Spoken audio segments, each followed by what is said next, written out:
Hello my dear students, welcome to my YouTube channel computer science Pathshala. तो आज के इस लेक्चर में हम डिस्कस करने वाले हैं microprocessor. What is microprocessor and what are the benefits and applications of these microprocessor and when it comes into the existence या history of the microprocessor. So what is microprocessor? Actually it's a integrated circuit where a CPU built। तो ये एक ऐसी chip है, उस chip को हम integrated circuit बोलते हैं जहाँ पे CPU को एम्बेड किया जाता है for the processing of data. तो एक्चुअल में माइक्रो प्रोसेसर का वर्क क्या है? माइक्रो प्रोसेसर का वर्क सिंपल ये है कि किसी भी प्रोग्राम या सेट ऑफ इंस्ट्रक्शंस को एग्जीक्यूट करना या फिर अर्थमेटिक ऑपरेशंस को परफॉर्म करना ही माइक्रो प्रोसेसर का काम है। अर्थमेटिक ऑपरेशंस जैसे एडिशन, सब्ट्रैक्शन, मल्टीप्लिकेशंस और we can say logical operation भी माइक्रो प्रोसेसर परफॉर्म करता है, जैसे less than, greater than, equals to and many mores. So कि माइक्रो प्रोसेसर वर्क एक्चुअल में करता कैसे है? तो सबसे पहले ये बाइनरी इंस्ट्रक्शंस को रीड करता है, उसके बाद बाइनरी डेटा को एक्सेप्ट करता है फ्रॉम द इनपुट डिवाइसेस और उस डेटा को प्रोसेस करता है अकॉर्डिंग टू द इंस्ट्रक्शन, यानी कि डेटा पे कौन सा इंस्ट्रक्शंस लगाया गया है उस इंस्ट्रक्शन को एग्जीक्यूट करता है माइक्रो प्रोसेसर और प्रोवाइड करता है रिज़ल्ट। फॉर एग्ज़ाम्पल, एक इनपुट गिवन है IO डिवाइसेस के थ्रू, इनपुट डिवाइसेस के through the instructions is add here and operand are the A, B. So when it will go to the main memory, it will convert into the binary data. This add instruction and data operands will convert into the binary data, and when microprocessor want this data and instruction, so it will fetch from the main memory, fetch करेगा main memory से, उसके बाद decode करेगा। Decode कहाँ पे करेगा? इस micro processor के पास जो मेमोरी है that is called register. Register के अंदर डेटा होल्ड होता है, तो इस एडिशन को और इस ऑपरेंड को ये अपने मेमोरी में लेके आएगा। मेमोरी में लेके आने का मतलब क्या है? डेटा को डिकोड करना। अब जब इसने डिकोड कर दिया है तो ALU के थ्रू ये क्या करेगा? प्रोग्राम को या इंस्ट्रक्शंस को एग्जीक्यूट कर देगा और एग्जीक्यूट करने के बाद it will provide the output. So that is the functioning of the micro processor in general terms. So micro processor basically क्या है? इन पे नंबर ऑफ टिनी कंपोनेंट एम्बेडेड होते हैं, जैसे ट्रांजिस्टर, रजिस्टर, डायोड। इन सब को मिला के एक इंटीग्रेटेड सर्किट बनाया गया जिसको हमने माइक्रो प्रोसेसर कहा। नाउ माइक्रो प्रोसेसर के कुछ एडवांटेजेस हैं। पहले जो कंप्यूटर्स होते थे वो बहुत लार्ज होते थे, मतलब एक रूम के बराबर होते थे। अब माइक्रो प्रोसेसर के ज़रिए या माइक्रो प्रोसेसर टेक्नोलॉजी के ज़रिए इन कंप्यूटर को बहुत स्मॉल साइज़ बना दिया गया। तो पहला तो एडवांटेज यही है कि इनका साइज़ बहुत कॉम्पैक्ट होता है, स्मॉल होता है। स्पीड बहुत फास्टर होती है क्योंकि number of transistors are embedded into the integrated circuit day by day. ये इंक्रीज़ होते जा रहे हैं ये नंबर ट्रांजिस्टर के एक इंटीग्रेटेड सर्किट पे, so speed will be enhanced. So and low power consumption power consumption बहुत लो है माइक्रो प्रोसेसर के ज़रिए कंप्यूटर की। पोर्टेबल हैं, ईज़िली कहीं से भी किसी जगह हम इसको कैरी कर सकते हैं. It is very reliable and less heat generation. And second thing is that कि microprocessor is very versatile. Versatile means number of applications can be executed simultaneously on one computer. So microprocessor के ज़रिए ही ये implement हो पाया है कि computer बहुत ही versatile बन गया. या माइक्रोप्रोसेसर हैं कहाँ कहाँ एक्चुअली, आइए देखते हैं. माइक्रोप्रोसेसर आपके ट्रैफिक कंट्रोल डिवाइस, जो ट्रैफिक लाइट कंट्रोलर होता है, वहाँ माइक्रोप्रोसेसर लगे हुए हैं. जो आपके डोर्स हैं ऑटोमेटिक एंट्री के लिए, तो वहाँ जहाँ कहीं भी एक प्रोग्राम एग्जीक्यूशन हो रहा है या एक फंक्शन परफॉर्म हो रहा है, वहाँ माइक्रो प्रोसेसर होगा. जैसे डोर, जब भी आप किसी मॉल में जाते हैं तो ऑटोमेटिकली डोर ओपन हो जाता है, तो सेंसर के ज़रिए वो एक पर्सन की एग्जिस्टेंस को कैच करता है और फिर माइक्रो प्रोसेसर अपना फंक्शनिंग करके डोर को ओपन कर देता है. इसी तरीके से ऑटोमेटिक वॉशिंग मशीन जो है, उसमें आप एक प्रोग्राम सेट कर दें और पूरा प्रोसेस अपने आप एग्जीक्यूशन होकर आपको आउटपुट मिल जाता है. Your clothes will be dry. Credit card में भी माइक्रो प्रोसेसर है. वहाँ क्या फंक्शनिंग है, वहाँ आप विड्रॉल और डिपॉजिट का प्रोग्राम लगाते हैं कि किस तरीके से विड्रॉल होगी एक मनी, किस अमाउंट कैसे डिडक्ट होगा फ्रॉम योर अकाउंट एंड कैसे डिपॉजिट होगा from to your account money. तो इसमें भी माइक्रो प्रोसेसर है. एटीएम मशीन में, एलिवेटर्स में देखेंगे. एलिवेटर्स सिंपल क्या है कि आप एक लिफ्ट है जो कि आपको एक अपर फ्लोर पे ले जाती है और ग्राउंड फ्लोर पे लेके आती है. तो वहाँ पे जब आप प्रेस करते हैं कि आपको कौन से फ्लोर पर जाना है, तो वहाँ भी एक फंक्शनिंग है, वहाँ भी एक प्रोग्राम सेट है कि आप अगर 2 दबाएंगे तो कौन से फ्लोर पे लिफ्ट जाके स्टॉप होगी. तो इस तरीके से माइक्रो प्रोसेसर वहाँ है जहाँ भी कोई सर्टेन टास्क या सर्टेन प्रोग्राम एग्जीक्यूट हो रहा हो. माइक्रो प्रोसेसर कब से एग्जिस्टेंस में आए, इनके क्या क्या फ़ीचर्स हैं. तो पहली जनरेशन स्टार्ट हुई 1971 से 1973 तक, जिसमें चिप टाइप था LSI. LSI का means large scale integration. Large scale integration means के 100 ट्रांजिस्टर्स एम्बेड होते थे एक इंटीग्रेटेड सर्किट पर या चिप पर. Another feature is world size. World size 8 bit, 4 bit या 8 बिट होता था. इसको हम कह सकते हैं 4 बिट प्रोसेसर, 4 या 8 बिट प्रोसेसर बोल सकते हैं. इसका मतलब क्या है वर्ल्ड साइज़ का, कि maximum number of bit that a micro processor can process at a time. 4 bit या 8 बिट प्रोसेसर है तो वो 4 बिट डेटा को ही प्रोसेस कर सकता है या 8 बिट डेटा को ही प्रोसेस कर सकता है. माइक्रो प्रोसेसर के पास जो इंटरनल रजिस्टर हैं, that is called general purpose registers या एक्यूमुलेटर्स. पहले हम एक्यूमुलेटर कहते थे जनरल पर्पज़ रजिस्टर को. Nowadays it becomes general purpose register.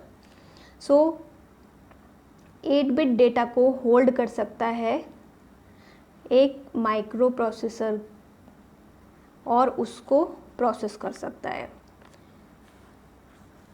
Now what is the memory size. Memory size, RAM का साइज़ 1 किलोबाइट होता था. रैम का साइज़ डिपेंड करता था what will be the world size. अगर वर्ल्ड साइज़ 8 बिट है तो रैम का साइज़ 1 किलोबाइट होगा. दैट इज़ वेरी स्मॉल, या अप टू 4 MB तक हो सकता है. सो वर्ल्ड साइज़ जो है वो रैम साइज़ के प्रोपोर्शनल होता था, क्योंकि जैसे जैसे वर्ल्ड का साइज़ बढ़ेगा वैसे वैसे रैम का साइज़ भी इंक्रीज़ होता जाएगा. Another feature is clock speed. तो फर्स्ट जनरेशन के कंप्यूटर की जो क्लॉक स्पीड होती थी वो 108 किलोहर्ट्ज़ से 200 किलोहर्ट्ज़ के बीच में होती थी. Now what is clock speed. Every microprocessor has a system clock that regulate the rate at which instructions are executing. Clock speed और clock rate basically क्या है, number of instructions are executing per second, एक second में कितने number of instruction execute हो रहे हैं, और इसको हम मेजर करते हैं हर्ट्ज़ में। सो किलो हर्ट्ज़ का मतलब क्या है 1000, और अगर इसकी जो स्पीड है वो 108 है तो 108,000 number of instruction per second execute हो रहे हैं। कितने 108,000 instructions are executing per second, that is the clock speed of that computer, of the first generation computer. So ये कुछ इस तरीके से पल्सेस में जनरेट होती थी। ये मान लीजिए एक साइकिल है, ये पल्सेस हैं, ये ज़ीरो, ये आपका यहाँ से गया, और ये एक पल्स है 0 1, वोल्टेज लो हुआ हाई हुआ, फिर 0 1, इस तरीके से पल्सेस जनरेट होती थी। ये पल्सेस ही साइकिल कहलाती हैं। ये एक पल्स कहलाएगी, 0 से 1 पे जाएंगे तो एक साइकिल हो गई।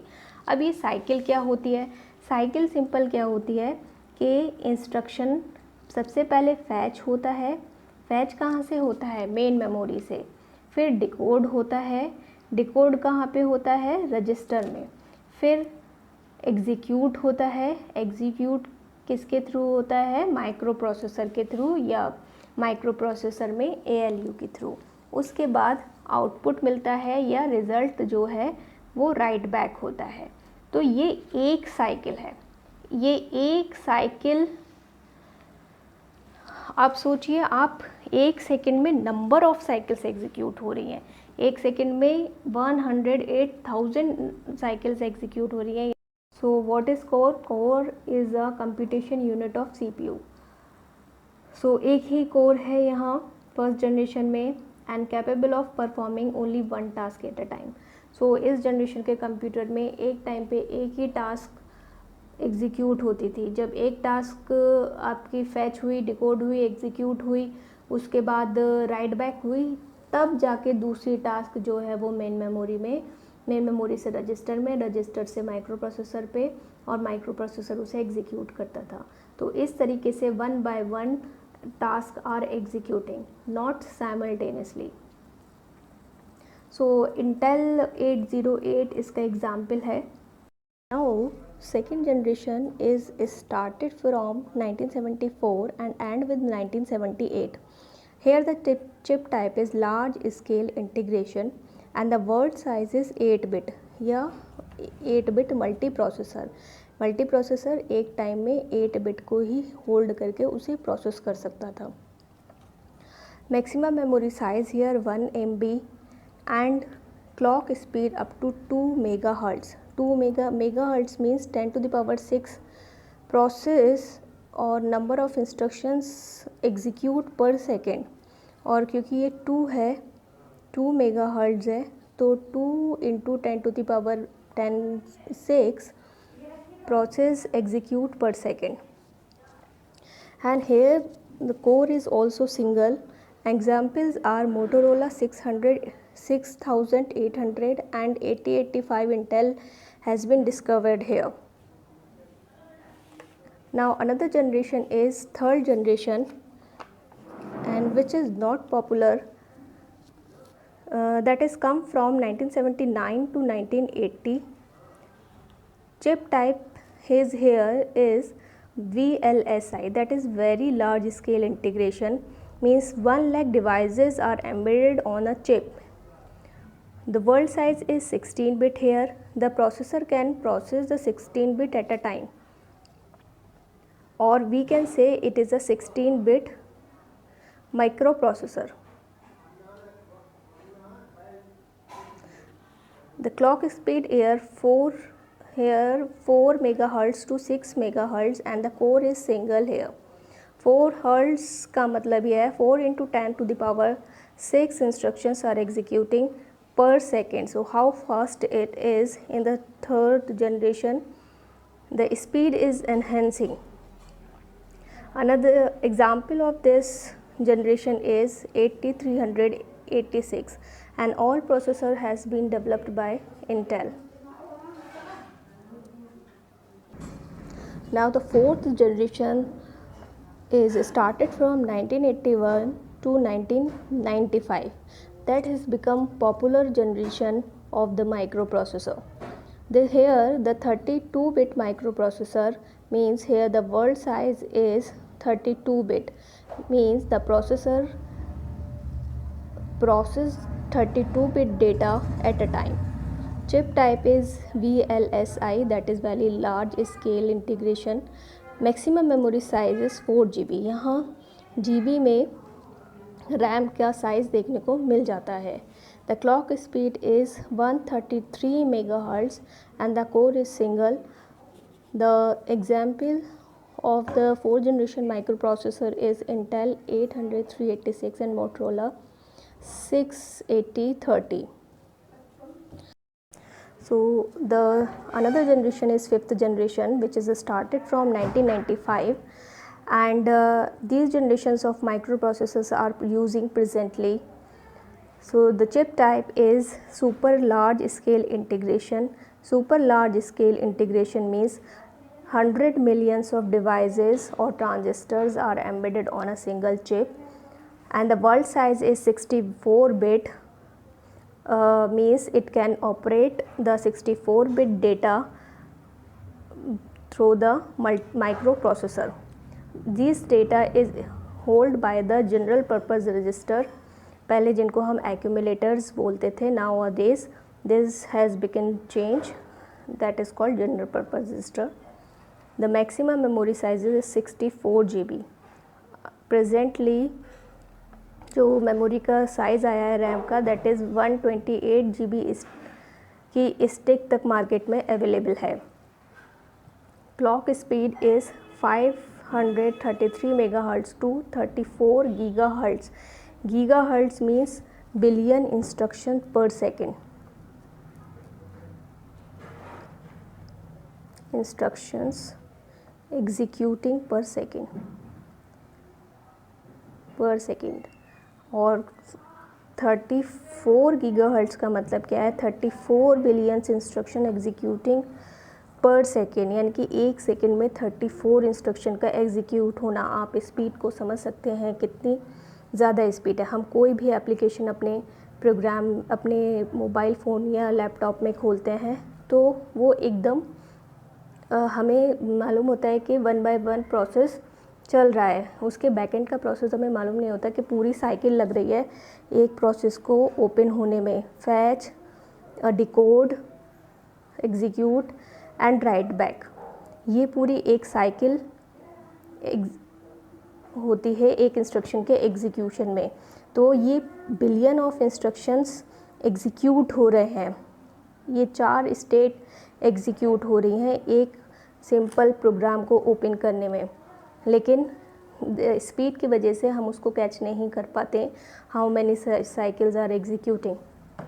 तो ये जो क्लॉक स्पीड है गीगाहर्ट्ज़, वो यही बताती है कि किस स्पीड में जो आपके इंस्ट्रक्शंस हैं वो एग्जीक्यूट हो रहे हैं. कोर, मल्टी कोर प्रोसेसर आए यहाँ पे,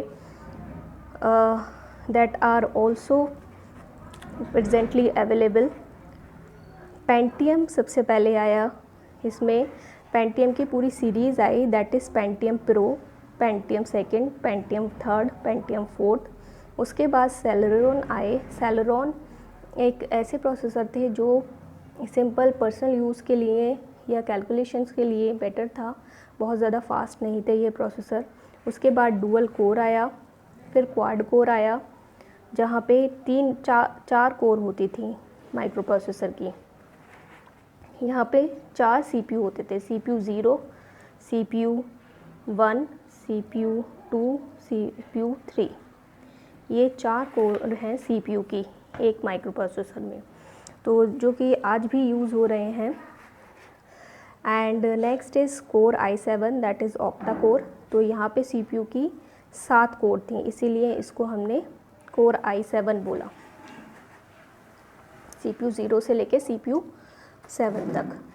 इसके बाद Xeon कोर i9, जो कि बहुत ही फास्टली वर्क करता है. तो ये सारे प्रोसेसर्स 5th जनरेशन के प्रोसेसर्स हैं. सो This is all about the today's lecture. We have discussed what is microprocessor, what is the working of microprocessor, and advantages, applications, and what is the evolution of the microprocessor until now. So this is all about the today's lecture. If you like my lecture, if you like my efforts, so please like, share and subscribe my channel. Thank you for watching this video.